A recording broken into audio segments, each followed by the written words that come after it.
Welcome to Defiance of Silence. I'm Valerie, your host, a veteran, nurse, and a survivor. This is a space for sacred witnessing, for stories often carried quietly, and for the people who hold them, for survivors, healers, and witnesses. Here we stand against the silence that isolates and honor the silence that allows us to truly be heard. Some episodes in this season will focus on sexual trauma and forensic realities. Others will explore moral injury, grief, and the cost of caring deeply in a world that can wound. You're invited to listen at your own pace, pause when you need to, and take what serves you and leave the rest. A gentle note before we begin. This podcast includes conversations about trauma and abuse. Please listen with care and honor your well-being. Thank you for being here and witnessing today's conversation. Hi, everybody. Welcome to Defiance of Silence. Our episode today is incredibly special to me, and I can't wait for you to meet Traci. But before we meet Traci, let's just take a moment just to arrive where we are. Close your eyes. Just take a real cleansing breath in and breathe out. Just notice where you are. Notice if you hear any birds chirping or the rumble of a car engine or even just the kids playing in the background. Wherever you're at, whatever you're doing, just arrive to this moment and know that you're here for a reason to hear this conversation. Thank you for being here, and let's get started. So today I have Traci. Traci is a Navy veteran. She is raised in a deeply rooted military family. Both her father and her stepfather are retired Marines, and service has definitely shaped the rhythm of her life from the beginning. She met her husband, Raleigh, while they were both on active duty and stationed in Bermuda, a military love story that became a lifetime of shared service. Together, they raised two sons. One followed in their footsteps into the Navy, and the other is now a radiology technician in West Texas. So part of Traci's story, on September 15th of 2015, while her son, Trent, was at a nuclear power school for the Navy, he suffered a sudden cardiac arrest during a physical fitness assessment. In a single moment, everything changed for their family. Since that day, Traci has walked the long road of caregiving, learning often through trial and error how to care for her son, while also how to not disappear in the process. She now serves as a volunteer and a board member at Henry's Home, which is a sanctuary for retired horses who now serve veterans and first responders. Through horses, community, shared experience, she has come to understand how trauma doesn't just affect a person and who experienced it. It ripples through the family, through their peers, and through the entire community. She's not somebody who naturally seeks the spotlight, and she prefers crafting and traveling and cheering on her favorite teams and being present with her people. But she is stepping outside of her comfort zone today to speak to us about caregiver burnout, secondary trauma, and what it means to keep showing up when life changes in an instant. And I'm already crying. Hi, Traci. Hi, you got me crying too, and it's my story. It's just so special and so beautiful, and I'm glad that you're here to share it with us. And, before we get into all of that, tell me a little bit about how you found yourself where you're at today. Like, what has it been like to be little Traci and then mom Traci? And then, just kind of in a nutshell, tell us how you got here. Wow. Little Traci never had any dreams of joining the military. My best friend did, and she came home from boot camp and said, I need to go visit my recruiter if you want to come with me, and then we'll go play racquetball. That was on a Tuesday, and on Wednesday I was taking the ASVAB, and on Friday I was signing paperwork, and on Sunday I went to MEPS, and Monday accepted a job and left 4 days later for boot camp in Orlando. So that all just kind of happened crazily. And then, you never anticipate you're going to meet at your first duty station, the one. And Yep. As the military often does, they said, okay, you will go to Virginia and you will go to Hawaii. And we were like, well, wait a minute. So we kind of did the military. Well, if we get married, they'll station us together. Yep. They did not. Oh. They left me in Virginia pregnant and him in Hawaii. Oh. Yeah, good times. So when it came time, we realized one of us needed to be at home and provide a constant for the kids, and his career was taking off more than mine was. And I joke that, he could barely dress himself. I wasn't going to leave him with two babies to dress. So, everything was dedicated to being the mom and the military wife and the ombudsman and all of the things. And we got the kids grown and we thought, okay, great. Now we're going to have empty nests. We had our kids young so we could go enjoy things. And 9 months after the youngest one flew out, his wings were clipped, and we had to reevaluate every plan that we had for our future, for his future, for our family's future. And yeah, that's kind of how we got here. Yeah. Thank you for sharing that. We have a similar path as far as meeting at our first duty stations and then falling in love and getting married. And we did the same thing. One was going to Korea or Germany. I think he was supposed to go to Germany. And I was staying where we were at. We're like, well, if we get married, we can go together. And then we ended up going to Korea instead of all the places. So anyways, good times. But thank you for sharing that with us. And I know that I just want to give a little, I don't want to say trigger warning, but just a little bit of caution for those that might be listening that have maybe little ones around too, that your story is really powerful. And there's a lot of things in it that is going to strike a chord in many people. So I just want to give a little warning in case there's some little ears around that it may not be the best topic because it can be a little scary. But so you mentioned that, Trent is your son that went to the Navy. Yep. Tell us a little bit about Trent and what brought him into the Navy. And then when you feel ready, tell us what happened to him. Okay. Trent knew from probably 7th grade, he had no desire to go to college. He came home one day and said, Mom, riddle me this. Why is it that I have to learn 7 subjects, but one teacher doesn't have to teach them all? I don't want to go do 4 years of college and do English and social sciences and foreign language. I just want to study math and science. And so we said, okay, you're going to go into the military. He's like, yeah. I said, but he's like, I want to be a nuke. Nobody wants to be a nuke, really.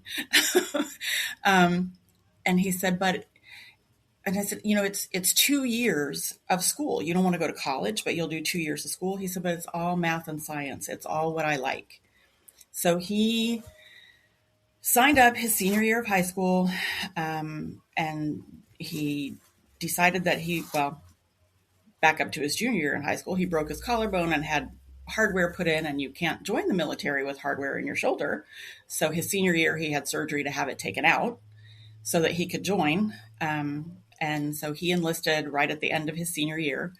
And that's just all he ever wanted to do was join the military.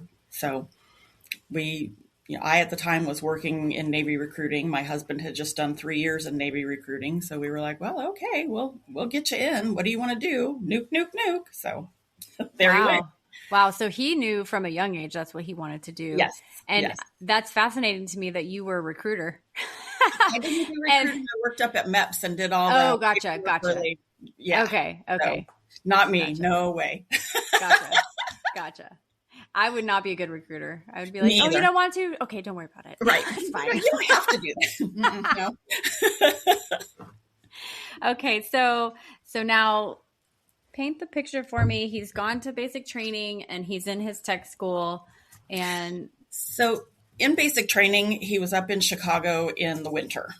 Everybody gets sick up there in the winter. He graduated at the end of January and headed down to Charleston. And every time we would talk to him on the phone, he had the sniffles, the sneezes, the coughing. Trent, are you sick? No, Mom, it's just allergies. It's just allergies. It's just allergies. So he called probably 3 or 4 times a week from school as he was driving around or doing whatever. So he called and he said, hey, I'm doing this. What are you doing? Well, I'm cooking. I need to run. I'll talk to you later. But you sound horrible. You really need to go to medical. Oh, I can't miss class, Mom. If I miss class, they'll roll me out of the program. I'll be here longer, or they might even kick me out of being a nuke. I'll just keep taking my Dayquil and my NyQuil and my Robitussin, and I'll be fine. And that was on Monday night. And on Tuesday morning at 6:27, my phone rang, and it was a number I didn't recognize. And my first thought was, how on earth is a telemarketer calling me at 6:30 in the morning? This is ridiculous. So I wasn't going to answer. And I did. And I was, hello. And he says, is this Mrs. Stahl? And I said, yes. And my mind immediately went, is it my husband or my kid? Which one is it? And he said, this is Master Chief, and I'll leave his name out, from Navy Nuclear Power School in Charleston. And we had an issue today during physical readiness. And I said, okay. Trent has always been very accident prone. So I was like, all right, what do you do now? And he said, he collapsed on the run. And I'm currently following the ambulance to the hospital. So I'm thinking, okay, he rolled his ankle. He said, but CPR was done, but I think he's going to be okay. And at that point, I couldn't deal with anything. I'm just like, I need to call my husband. He'll call you right back. So I called my husband and I said, you need to call this Master Chief. I don't know, something about Trent and CPR. I froze. I can't hear. So he called me back about 30 minutes later and he said, you need to pack our stuff. It's okay. And we have to leave. So we started looking for flights. We were stationed in Pensacola at the time. Trent's in Goose Creek, which is basically Charleston. By the time we could get a flight from Pensacola to wherever there was a layover into Goose Creek, it was going to be 9 or 10 o'clock at night. And he just said, I can't pace around an airport. We're driving. So we got in the car and we took off. And we rolled in that evening. And the whole drive, I kept waiting for Trent to call me and say, hey, sorry, everything's good. But that call never came. A nurse at the hospital called a lot. We need permission to do this test. We need permission to do this test. We just wanted to keep you posted. He's hanging in there, but you really need to hurry. We're going to try and keep him alive until you get here. Oh my So gosh. we got in that evening and we called the command representative who said, I'll be here. Give me a call. And I was not prepared for the sea of khaki that walked out to meet us in the parking lot. And so we walked into the ICU.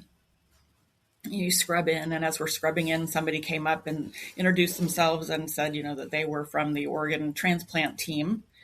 And did we know that it was his wish to be an organ donor? And I said, well, actually I do, but can I see him before I talk to you? And we walked into the room, and you are never prepared to see the machines and the tubes and the swollen face that we had to deal with. And there was a little girl from his class sitting there. And she turned around and she said, I just didn't want you to think that he'd been by himself. So I stayed here until you got here.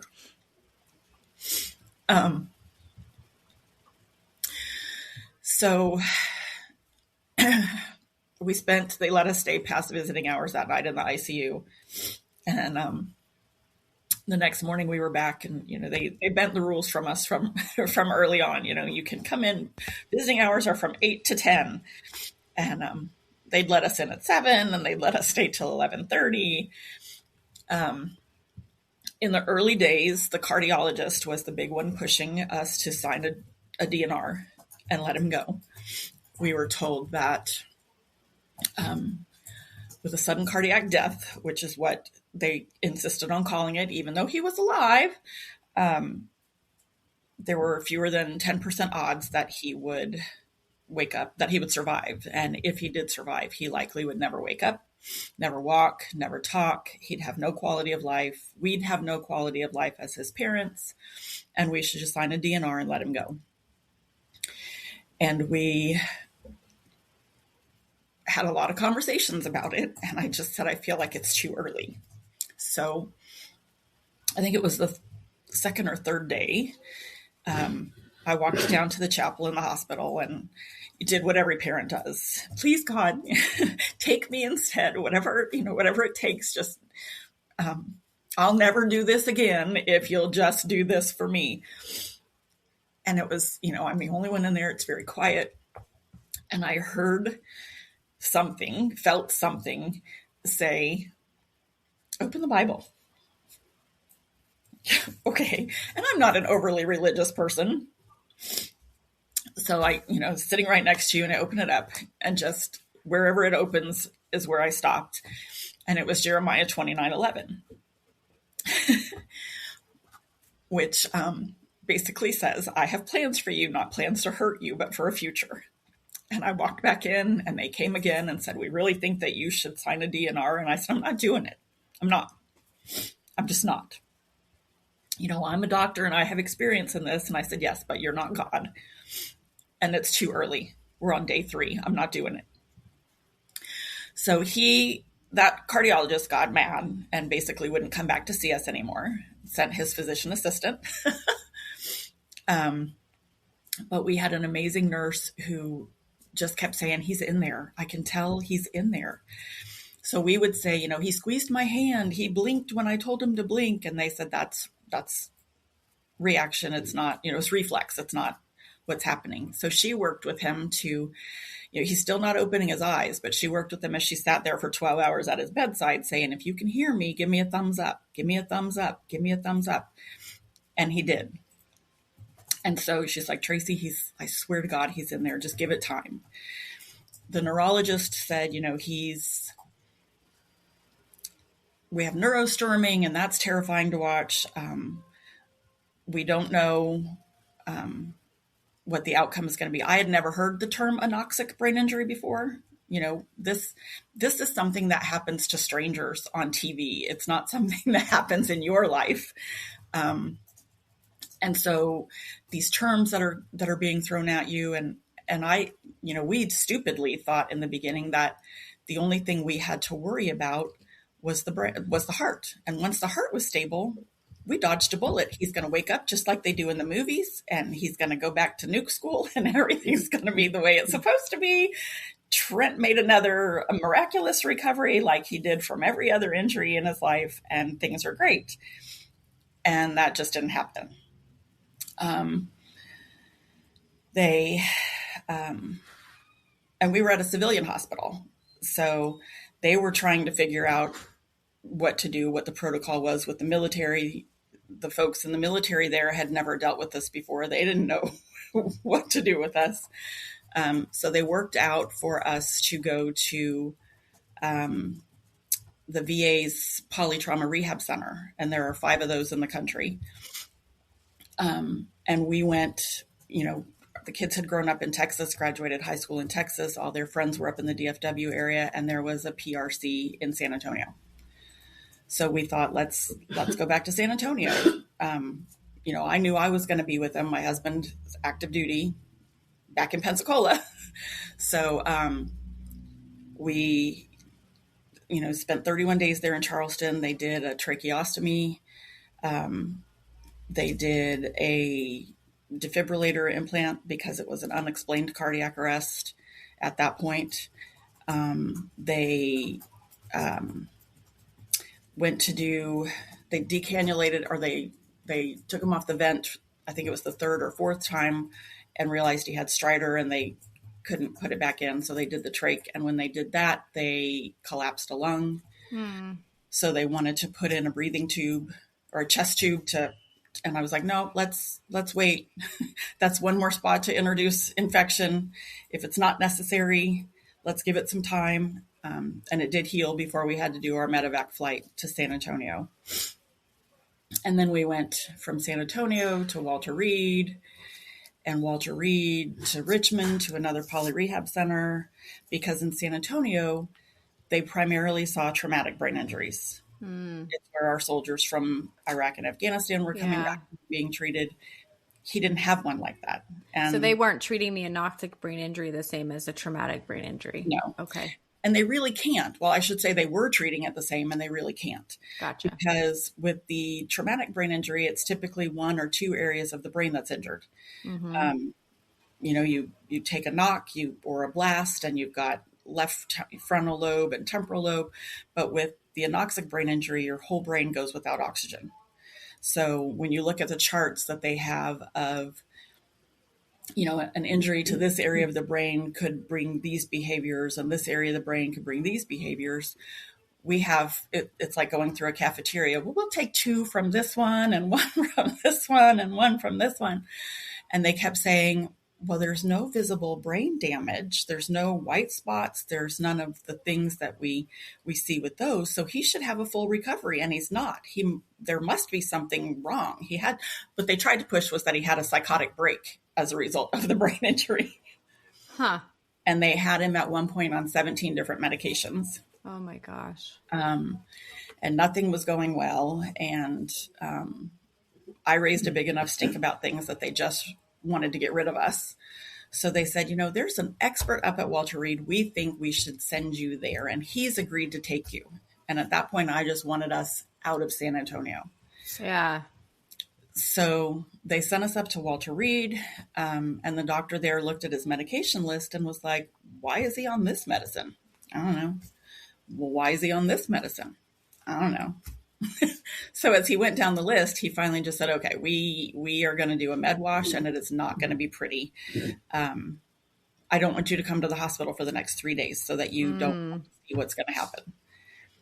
Thankfully, there was a blizzard, so I couldn't get to the hospital anyway. I was living in the Fisher house. Oh my goodness. So let me just, if I may, pause you there for a second.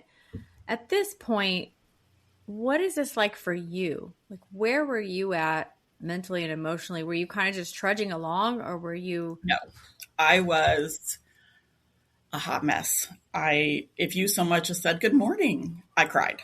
Mm-hmm. I didn't sleep. Maybe 15 or 20 minutes at a time, 2 or 3 times a night. Oh, Traci. Yeah. I didn't eat. Even when he was in the ICU, the nurses used to bring food in and say, has she eaten today? No. Well, she's going to eat this if I have to hold her down. You are in fight or flight. Your focus is all on your child, or I would assume it's the same way if it's your spouse. And nothing about yourself matters. There were days I was like, I don't remember the last time I showered. I carried a toothbrush with me because I was never sure, did I brush my teeth this morning? I don't know. I ended up in the emergency room 3 times over the course of the first 6 months thinking I was having a heart attack because of the anxiety. I can imagine. Yeah. And so what was this like for your husband and the two of you together, your relationship? Did this bring you closer together, or was it more like a distancing?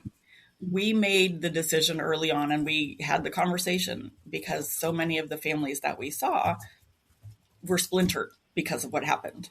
And we said, this is not going to break us. We have gone through so many other things.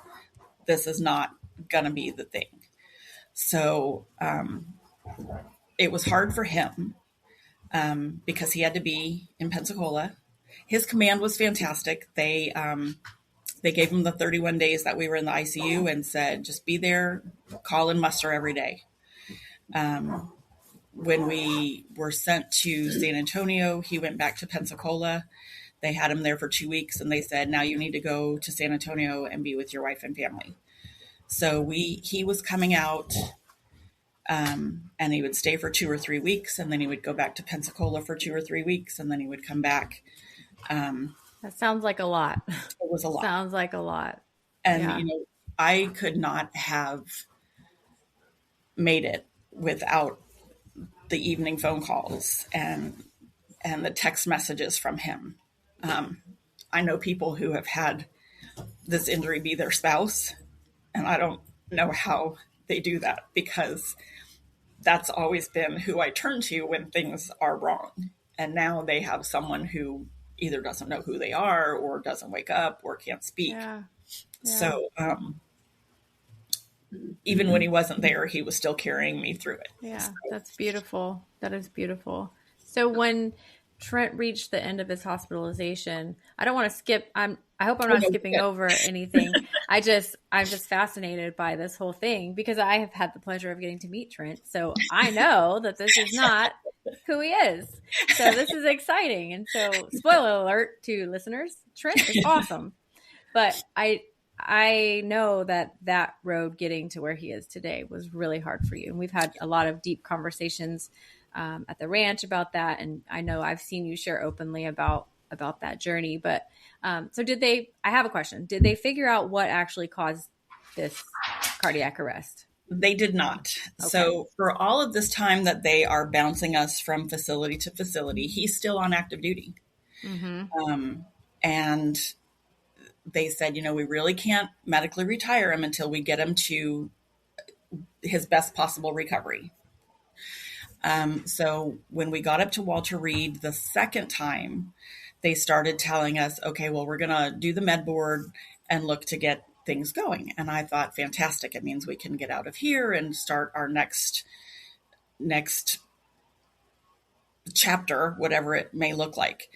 So they start the med board and we're moving through the process. And then we get the phone call from the Pueblo, however you want to pronounce it, who says, well, we have to pause this because they want genetic testing to be done.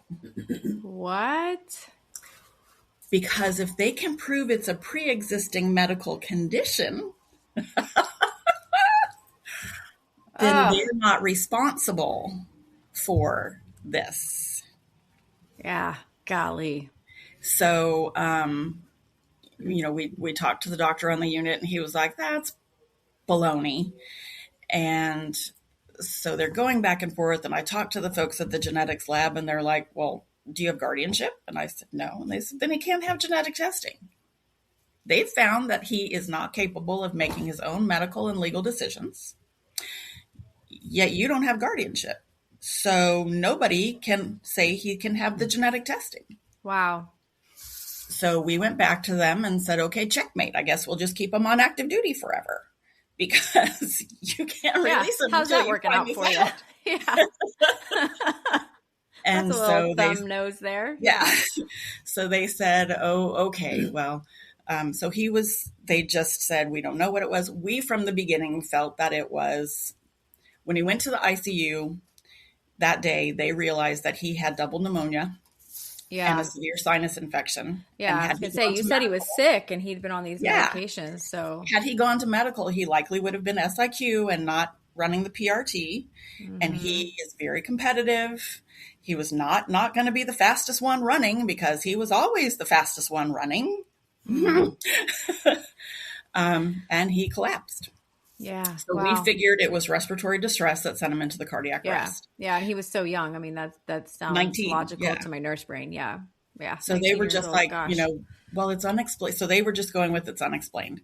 Mm-hmm. So once he was medically retired and we got here to Houston, they did do the genetic testing. And there is no underlying medical condition that would have caused the cardiac arrest. Yeah. Okay. So I have a question then. So when you got back to Houston, brought him home, was he awake at this point? Like he was. Did we miss that part? So tell me about what it was like when he woke up. What happened? I got to know this. So at week 3 in the ICU, he had kind of woken up before that. But still they were not allowing him out of bed. He was obviously hooked up to the heart monitor and all the things. And so we would notice that he'd start kicking his legs when he was unconscious and yelling and everybody's like, oh, that's some more of the parasympathetic storms. And I'm like, no, this is different. And then we realized that he would use the bathroom. And I'm like, he is realizing that he has to go to the bathroom and he doesn't want to. So they started kind of watching a little more closely and not just thinking it was the parasympathetic storms. And at week 3, he was awake and they let him stand up. And he took off walking like nobody's business. I mean, I have a surprised face right now, but I shouldn't because I've met Trent. But wow, So Yeah, the 3 weeks in, cardiologist that had told us to he sign was a never DNR going and to let him walk go again. Yeah. was I have in the chills. Wow. ICU visiting another patient and saw him walking laps and was like, wait a minute, we have to put in a defibrillator. I'm like, no, we don't. He's like, yes, we do. Wow. Wow. So yeah, when he left Charleston, he was awake. He was mobile. Alert is, maybe. Yeah. Yeah. So he didn't wake up and have conversations with you necessarily. Not at the Okay. beginning. Okay. So when he got home and you guys are back, you've got him medically retired, you're home and you're having to caregive. What does your life look like at this point? How do you figure this out? Yeah. So in the beginning, he was a wander risk. We had to have alarms on every door in the house because he would just take off. He had no awareness of what was going on around him. He would just walk out in traffic. He just nothing. He was not. I'm trying to think of the best ways to even describe it. He understood what you were saying. He could talk back, but like now he often chose not to. He has kind of selective mutism, which they feel is anxiety and the awareness that things are different because he has said, I don't want people to think I'm stupid, so I don't Yeah. talk. Yeah. But at that point, you couldn't take your eyes off of him because if you did, he escaped from a locked unit Oh at my Walter goodness. Reed and on the seventh floor and was walking out the front doors of the hospital because he was hungry. And from his room, he could see the Panda Express and the Navy Exchange across the street. Oh my goodness. No wallet, no Yeah. money, Yeah. but he was headed to Panda Express. Yeah. In Richmond, he did the same thing. He learned what the code was and escaped their little locked unit. It was 10:30 at night, and they found him in the parking lot. The Richmond VA is not in the best of My neighborhoods. goodness. Yeah. So when we got him home, it was terrifying. Of oh my God, do I sleep and have him walk Right. out of the house? Right. So Showers was your had to be husband taken early. yeah, some shift work there. So essentially you came home and just became nurse, mom, all the Yeah. things, trying to fit in wifing and living and having a normal life, which is not normal anymore. No, not at all. So what did you do? Well, there's medication for that as I came.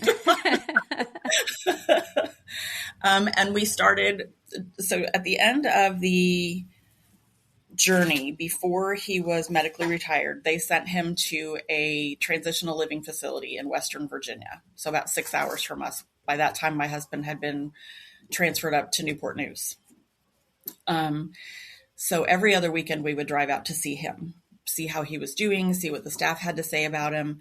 And then in the 2 weeks in between, I was scouring the Hampton Roads area for what am I going to do with this kid when I bring him home. So we got him enrolled in Wounded Warrior Project's Independence Program and had them on standby for when he was coming home. And we had there's a brain injury clubhouse program that in Virginia is a very big thing. And we had gone and met with them and talked to them to see if that was going to be a good fit for him. And it turned out that it was. So we got him enrolled in that as soon as he came home as well. We, just tried to think of anything we could to get him back to normal or our new normal. Yeah.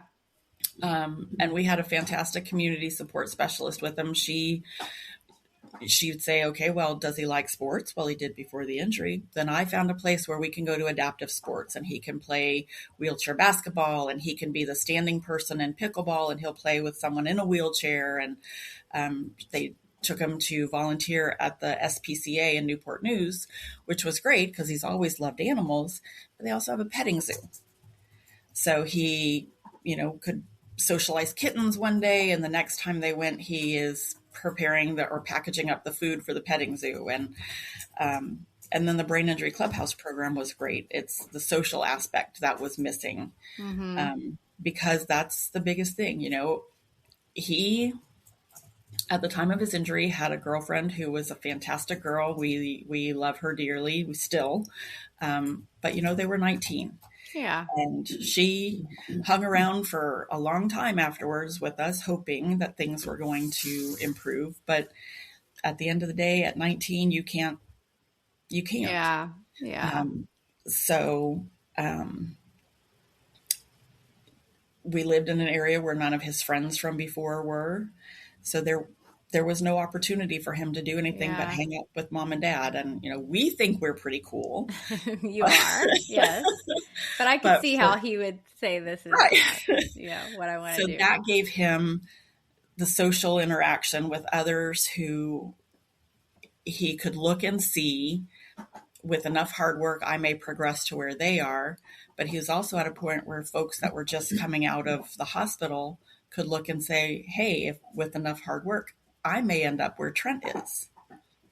Yeah. So yeah, it was great. It was hard to leave that program behind. Sure.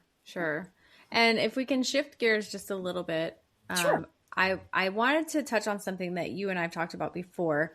And, I said when I introduced you that, these kinds of things and trauma doesn't just affect the person immediately involved, but it has a ripple effect in the community. And you shared something with me about the kids that he was in the program with, and the responses that they had to Trent's accident injury. Would you share a little bit about that? Sure. So they were doing what they lovingly refer to as the dash for cash at the beginning of the nuclear power school.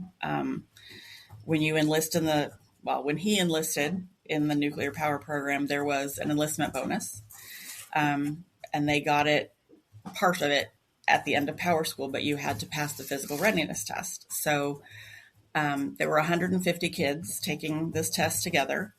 They all come from the barracks, and so he was leading the pack in the run, and a young man behind him saw him kind of run off to the side and stop and throw himself to the ground. And he said it looked like he had a seizure.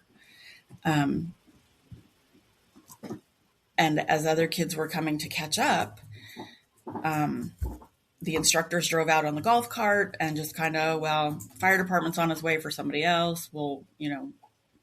And a Navy doctor was training for a triathlon nearby, and she stopped and said, "Is everything okay?" And he said, "Well, they fell out on the he fell out on the run. He'll be fine." And she said, "Well, does he have a pulse?" And they were like, "Mom, well, we can't find one." So she started CPR. And one of the instructors that came up at the end was a volunteer firefighter. So he took over chest compressions. But you've got 150 18 and 19-year-old sailors watching this happen. Watch them shock him twice to bring him back and load him into an ambulance and drive him off. And then they shared no information with them because, it's HIPAA, we can't tell them. So I'm on a parent board, and all these people are like, there was a kid that died at school. I'm like, wait, I'm the kid's mom. He did not die. But there were no updates given at all to these kids. And so they saw us cleaning out his barracks room and literally thought he had died. Oh.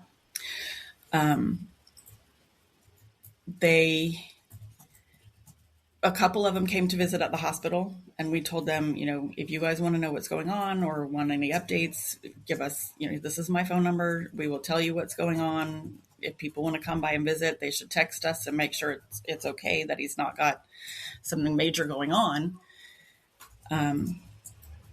But yeah, they shared nothing with them. I can't imagine being one of those moms who got the phone call from their kid. So when I got on that parent board and I said, if your kids are going through the same thing, if they're sick and saying, I can't go to medical because they won't let me miss class, send them anyway. He had double pneumonia and a sinus infection. This could have been prevented. Within 2 or 3 weeks, there were double-digit numbers. I can't remember if it was 13. The number 13 is sticking to me, but there were like 13 other kids diagnosed with pneumonia during the next 2 weeks after their Oh mother my said, goodness. go to medical. So, yeah. Yeah. So those kids didn't really have a chance to close the loop on this traumatic event No. either. So you have all these ripple effects of the what ifs and the fear of this, and I'm sure everybody was pulling for him too. And And we were so far from our families. Obviously, my parents retired from the military to St. Louis. My husband's parents were in Alabama. Our older son was in Wichita Falls, Texas in college. Trent's girlfriend was in Fort Worth, Texas in college. And we, at the time, weren't sure if he was going to make it. And everybody's like, we'll come.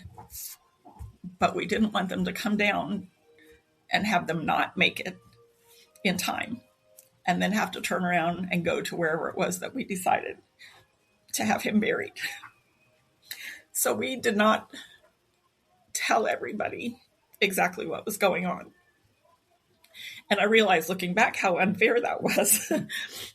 Our older son went from having a helicopter mom who literally registered him for his college classes because he didn't want to take the time to do it, to being told, hey, kid, you're on your own. You're going to have to figure it out because I'm tapped out. I can't.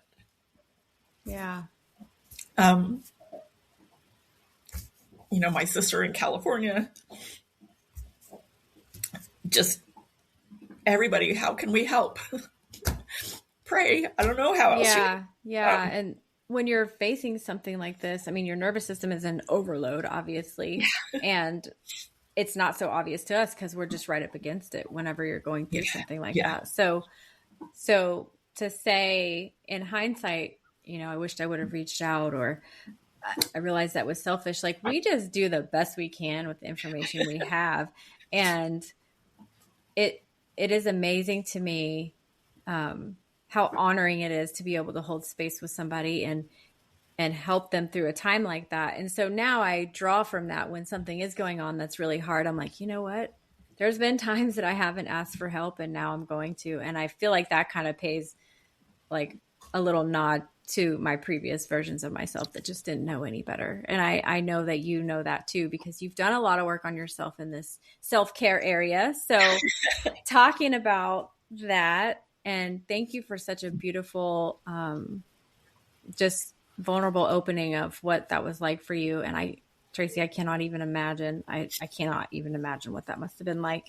So now you're home, you're going through all these things with him.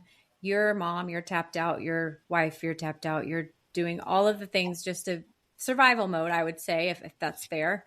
When did you kind of realize that you needed to take care of yourself a little bit differently? And what did that look like when you had that realization, number one? And number two, how did you make that transition? Because I think it's very relatable for people to hear this and go, yeah, I'm in that right now. How do I stop? What do I do? Well, and you hear from the very beginning, make sure you take time for yourself. Make sure you take care of yourself. Make sure you do something for yourself in what spare time, because you're fighting the military, you're fighting the VA, you're fighting this, you're playing nurse, you're doing wife things, you're doing all the things. And once we got to Texas is when it really hit me that I had to do something for me. And it happened through something for him. Wounded Warrior Project had an outing to the sanctuary. So we said, let's go. I grew up around horses. I didn't have them because, hello, military. But back then, all of the bases had stables. So I took all the horseback riding lessons and did all the horse camps and all the things. And then life happened and I wasn't around them anymore. But he did some therapeutic riding. And in those programs, just standing there watching him, you realize, okay, this is so good for him, but why do I feel so good? It must just be because he's doing something good. And when we came out to the sanctuary, I realized it's not because he's doing something good. This is something I need for me. And back then I really didn't engage with the horses at all. I would come out and do hay and pick poop and scrub troughs, because when I went home, I was physically exhausted and could sleep. Yeah. That's why I did it. I was Yeah. physically exhausted and could sleep. And then after COVID was when I got to start working with the horses. And that is when, the anxiety that you're always ratcheted up to here and waiting for the other shoe to drop if something's going good and something's going to happen because things seem to be going well. When you're sitting next to something that's that big and feeds off of your emotions, you kind of learn, I can't be on the edge of my seat.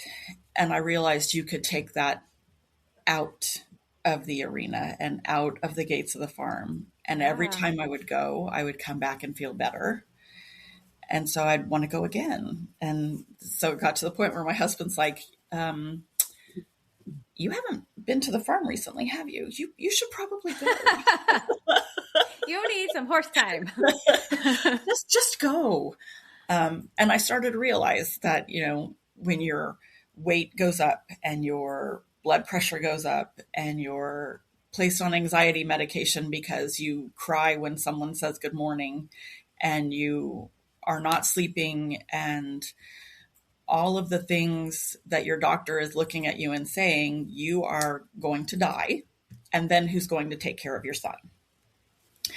And I think that was the first time I heard you have to make time to be well, or take the time to be well, or you have to make the time to be sick. Yeah. And that really hit home when she started telling me your blood pressure is at stroke level. You are pre-diabetic. You are fat, in case you didn't realize that. Yeah. Hard things to hear, but you needed to hear them. Yeah, because I just kept, I'll keep going until I drop. Well, that's coming a lot quicker than you think if you don't make some changes. Yeah. And so as I made the changes there, and it's kind of like with anything, you're making those, you start feeling better, you're sleeping better, you're seeing the other things that she's talking about improve, you want to do it more. And that's when I just realized I didn't know who Traci was anymore. I just didn't. Who's Traci? I'm a caregiver. Yeah. That's what I do. That's a powerful statement. And that I've heard it more times than I can even count, especially being a nurse and spending time in hospitals and working in other programs and things where you're a caregiver and that's who you are because that's all you're doing right now. But it's really not who you are. You are more than that. And it takes time to recognize that. So whenever you decided, like, who is Traci? I don't know who she is. What has that path of discovery been like for you? It has taken me back to places that I had forgotten about. As a little girl, and I'm in my mid 50s, so, mid 70s, you're in school, and what do you want to be when you grow up? I want to be a veterinarian. Well, girls don't do that. You're probably not smart enough, and that's really not a job for girls. You should pick something else. Wow, that sticks with you. Yep. And now I just, as I've gone through this, I've thought, if things had changed, if things had been different, if Mr. Jones in 4th grade hadn't told me, who knows where I would. But then you have to be thankful for what you have, because if I'd followed that path, I wouldn't be where I am, and who knows what would have happened anyway. So,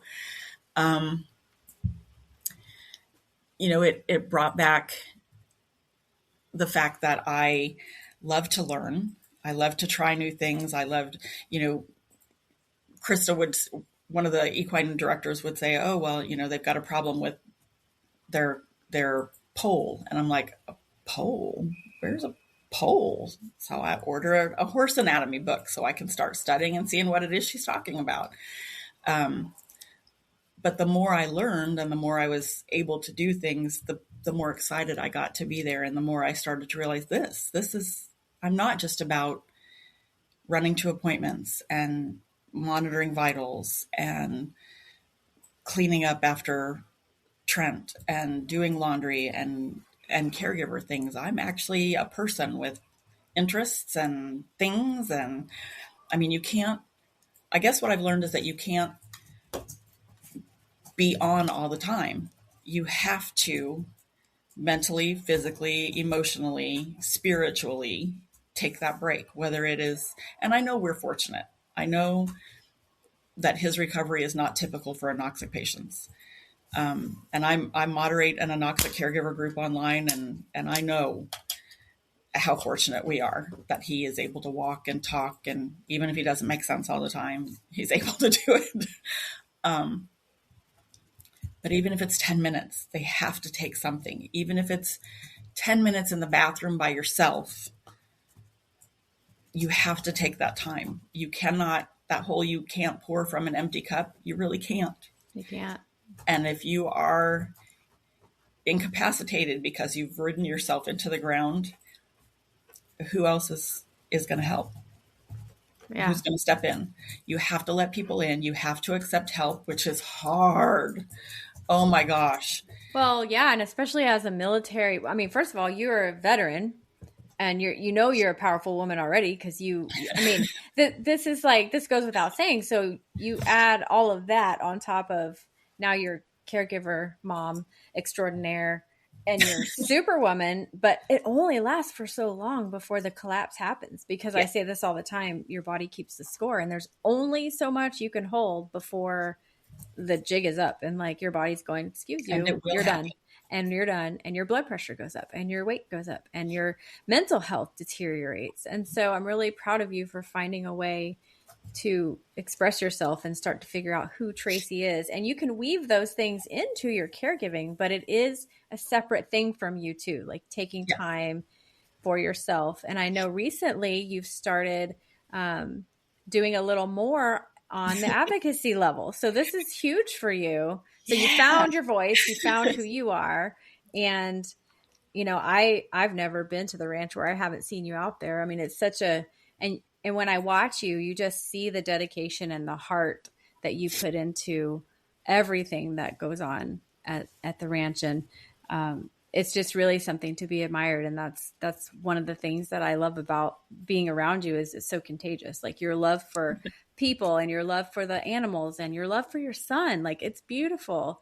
And recently we had an event out at the ranch and I got to sit at the table with Trent, and his sense of humor cracks me up. Like he is just so funny and we just had the best conversation. But something that stuck with me that day was that, you know, I was saying how as a nurse, we were talking about something and I just said, well, I didn't do anything special. I just did my job. I was just doing my job. And it struck me that you just said no to that mom or to that family member. That was more than you just doing your job. And that really stuck with me that you said that. And it got me thinking about, there is just so much more on the other side of everything that we do, whether it's mundane. Like for me, it may be clocking in and doing this job that, okay, we save someone's life. That is not a normal occurrence every day for people. But when you're in healthcare, that is something that's common. So you just giving me that insight with, you didn't even know that you did it. Like it just gave me something to think about for the past couple of months. And I really have been thinking on those things. And I just wanted people to hear your story and hear how powerful it is to be vulnerable and ask for help and know what you need. And if you're not getting what you need, to be able to express that. And it's baby steps, like you said, even if it's just 10 minutes. But tell me a little bit about how you found your way doing this advocacy work, because you've recently spoke at some things and now you're talking to me on this podcast, which, like I said, this is not your wheelhouse and you're really good at it. So tell me. 2026 is the year of stepping out of the comfort zone, I guess. The fire horse. It's the year of the fire horse. I may not recover from 2026. I don't know. You see what he needs and it's not there. You know, we left the brain injury program, clubhouse program in Virginia, and it was devastating to watch the regression that we saw with Trent. He was talking a lot more then. And And now he whispers and doesn't talk a whole lot. And I just thought, we've got to get something like this here. The state of Virginia has 6 brain injury clubhouse programs. The state of Texas has 2. Wow. And they're in Plano and Fort Worth. That's it. So I reached out and I said, how do we get something like this here? And at the time, the hope was that we could piggyback off of what they had, because they were talking about expanding. But, we did some meetings down here, and we got interest from the medical community, from the rehab community, from the caregiver community, from the brain injury community. But ultimately, what everything boils down to is money. And, we were coming out of COVID and finances and legislative changes and everything else. So they elected, for the moment, not to expand, which was heartbreaking for me, but understandable at the same time. So I thought, can I make a difference? I do not have the time, energy, or talent to start from ground zero and make this program happen. I just can't do it. The lady who originally started the brain injury program in DFW, I think it was 3 to 5 years of beating her head against a wall and fundraising and all of the things. And I who has time to do that when you're a full-time caregiver? Not me. So when we started out at the ranch, and we started instituting new programs, and they came up with the Gallant Strides program, which is just incredible. Super, super proud of that program, which is for veterans and retired first responders with brain injuries or physical limitations like amputations and those kinds of things. But you start seeing those, and we are one of those stories at the VA that is like a unicorn. Mm-hmm. We have the most incredible care team at the Houston VA Medical Center that is out there. His physiatrist, Dr. Mikulski, is amazing. And when you have a doctor who spends her time researching what can help her patients and what can help her patients' caregivers, that's huge. That's huge. So she has found a device that is helpful with insomnia, which is one of our big challenges with Trent. And it was developed by a neurologist from Ireland who was working at UCSD. And he has developed a device called the Neurovalens Modius. And so she reached out and started asking questions, and then she called me. She's like, hey, I've got this device. Do you think? And she went through everything with it. And I said, let's give it a shot. And, you're told when a brain injury happens, wherever they are at 6 months, that's all you're going to see. That's the best they're ever going to get. And then you hear, no, it's not 6 months, it's a year. Mm-hmm. Wherever they are at a year, that's the best you're going to get. Mm-hmm. Well, we're at 10 and a half years now. And we started this device, and the sleep was incredible. It changed things for him, changed things for me. Right. Yeah. But the little things that we see that weren't happening before, the only thing that changed was the introduction to this device. So when she saw that Trent was doing well, she reached out to some other patients who have nonverbal, bedridden, 24/7 care, and the caregivers were not able to sleep because the brain injury survivor was not able to sleep. They would just scream for 3 days. Oh. Can you imagine? No, I can't. I couldn't imagine. So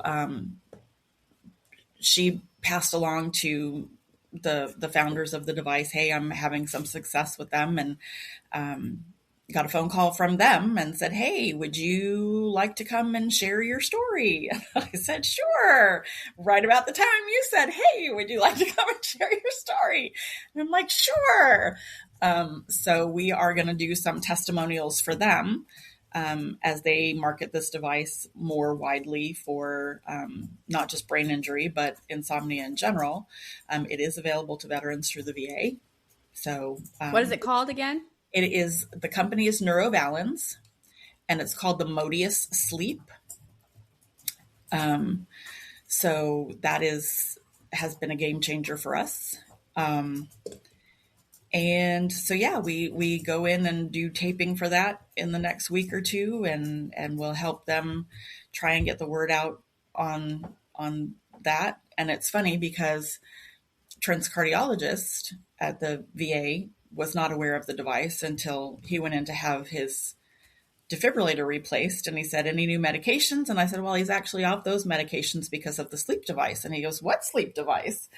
So I told him, he's like, wait, what's it called? And he's pulling his phone up and pulling That's other doctors. awesome. In, like, did you hear about this? We have patients who need this. Yes. So, and I guess that's one of the biggest things I've learned too as a caregiver is you don't know what you don't know.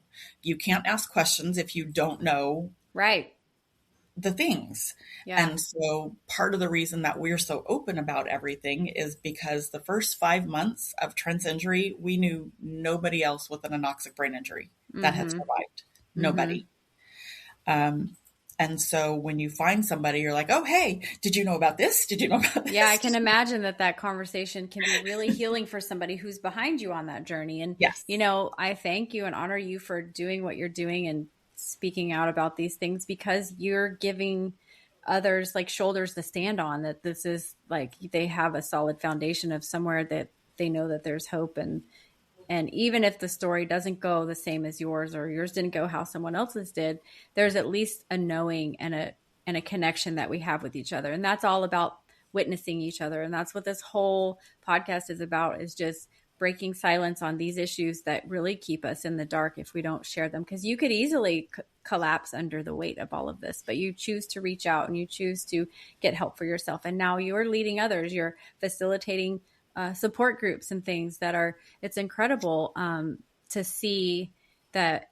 And it's not lost on me that this is a 10-year journey already. You didn't come out the gate being able to do this. And I think that's something I have to say. I've heard this a lot, and I've myself have experienced this. And I don't know if any of our listeners would resonate with this or not, but I sometimes would put the cart way before the horse when I'm going through something tough and be like, well, this is going to help other people. Well, how about I just get through it first before I try to, but because our nervous system is trying to avoid the pain of it, I'm thinking this can be used for somebody else. So right. I have so many times bypassed my own suffering and my own things that I needed to feel and work through before I can help anybody else, so there's something to be said for sitting in your story and giving it some time to really resonate and find out for yourself what you need before you can pour into another cup from an empty cup, because it doesn't really work. So I'm really excited to hear that there are new things out there, and we're learning so much about brains and neuroplasticity and all these big fancy words that just say like your brain can regenerate some things. Not everything is known to us yet. So it's pretty cool in research and development of these things and non-drug ways that we can assist people without getting on medications. And that's a whole nother topic for a whole nother day. A whole nother day, but that's really impressive. And just to circle back before we finish up, I do want to give you an opportunity just to share a little bit about what it has been like building a relationship with Faye. That's your heart horse over there at Henry's. And also just want to mention too that you've gone from water troughs and scoop and poop to being a board member and speaking on behalf of Henry's Home. And hopefully we can get some more people from Henry's Home to come and share their story too. I think that would be amazing. But tell me a little bit about that heart connection and what Faye does for you. Faye it's funny. I look at her now and I think Faye is a lot like me. She's bonded to your heart horse, Admiral, and Sophie. But she's a big, huge teddy bear, and she's very soothing to me, but she's also always on alert, wanting to know what was that? Am I okay? And so having to constantly reassure and make sure that my energy is low, because she's going to mirror what I do, has been, I don't know if she needed me more or I needed her more. I think that's the best thing, because she is she's just the best. I don't even know I don't even know how to say how it's been. That's how you know you're in love, because you can't even describe it. She is a beautiful, beautiful species. I She's mean, just there. You talk about somebody holding space, and they do that perfectly. yeah. Um, they She doesn't ask for anything in return except maybe a treat or five. Mm-hmm. Yeah, It's true. she's It's true. It's true. And you just glow when you're done with them over there. And I love it. And I think we all glow a little bit when we get Mhm. done. And I just think it's beautiful. So between um, spending horse time and crafting and spending time with your family, um, it sounds like you've achieved some sense of balance finally through all of this. And there will be more things that come up, but now that you're expanding your territory a little bit, with board member stuff and putting yourself out there, I know that's not super easy for you, but I just thank you and honor you for coming on and sharing your truth with us, and just the realities of what it's been like, and that let people know that they're not alone. So if somebody is a caregiver right now that needs some support, where would you point them first of all? Ooh, that's a good question. I mean, so much of it is, for us, I always turn to brain injury groups because that's what we are. That's what we're dealing with. But it doesn't have to be injury specific. There are a lot of great, for a lot of us, we can't take the time to go in person, especially if you've got somebody who's 24/7 care and not able to go. So first thing I did was look online. I was living in the Fisher house and felt completely by myself because nobody knew what I was going through. So for us, we found parent brain injury groups. We found anoxic caregiver groups. We found Yellow Ribbon Fund. We found Semper Fi Fund. They are phenomenal for us. We found Henry's Home. We found Wounded Warrior Project's Independence Program has been great. I know that our Trent's doctor just says, she'll call and say, I have a mom who needs you. Yeah. Is it okay if I give them? So, if you're struggling and there are people out there. We want to help. We want to be there. Heck, put my email out. If you're comfortable with that, we can do that. We can put your email in the show notes if anybody wants to reach Yeah. out. I mean, if the biggest thing is, my sister and I have talked a lot since Trent's injury, and we've always said there has to be a reason. We don't know what the reason is. I've got a lot of questions if I get up Yeah. there. But the only thing we can think of is maybe it's so that somebody else's journey is a little bit easier than ours was. So we Yeah. try and, there's not a whole lot somebody can ask that we're not willing to answer. I can't think of anything actually that we're not willing to answer. Yeah. So, And yeah. I think we heal and pour from our own wounds. And so this is a deep, deep wound in your family that it's not something easy. It's not something you ask for, but it's not something that you're going to waste the opportunity to spread hope and peace, that there is peace. You can find some peace in all of this chaos. And Trent is a miracle, and you're a miracle. And I just am so thankful that you came on to talk Thank you about so this much for with me having today. me. Oh, of course. One last thing, if there's anything you'd like somebody to take away from today's conversation, what would it be? As hard as it is, ask for the help and be willing to accept the help. Those were my two struggles. I didn't want to ask for help, and when people would offer it, I would say, "Oh no, I'm good. I'm good. I'm good." You're not good. You can't carry it all. Accept the help. If you imagine how you feel when you help somebody, don't deprive somebody else from feeling that way by helping you. Beautiful. Mic drop. I love it. I love it. Okay, well, before we close, I just want to invite anyone listening, especially caregivers, let's just take one slow breath and let's notice what you're carrying that isn't yours alone. You can love somebody deeply without holding every outcome in your body. So for just one moment, let your shoulders drop. You're allowed to be cared for too. Let this land softly, no pressure, no intensity. Just let it be. Release what's not yours. I'm so very proud of you. Thank you, Traci. Thanks, Val. Thank you for being here. If this conversation brought up difficult feelings, please take care of yourself in whatever way you need. I welcome you to carry forward what feels steady and release what isn't yours to hold. If additional support would feel helpful, consider reaching out to a trusted friend, a professional, or a resource in your community. Healing is not a straight line, and you do not have to journey this alone. If this space has been meaningful for you, you're welcome to reach out. And if listening quietly is what you need right now, that's enough. You're right where you're supposed to be. Thank you for witnessing with me today. And until next time, remember that you are loved and worthy of being witnessed.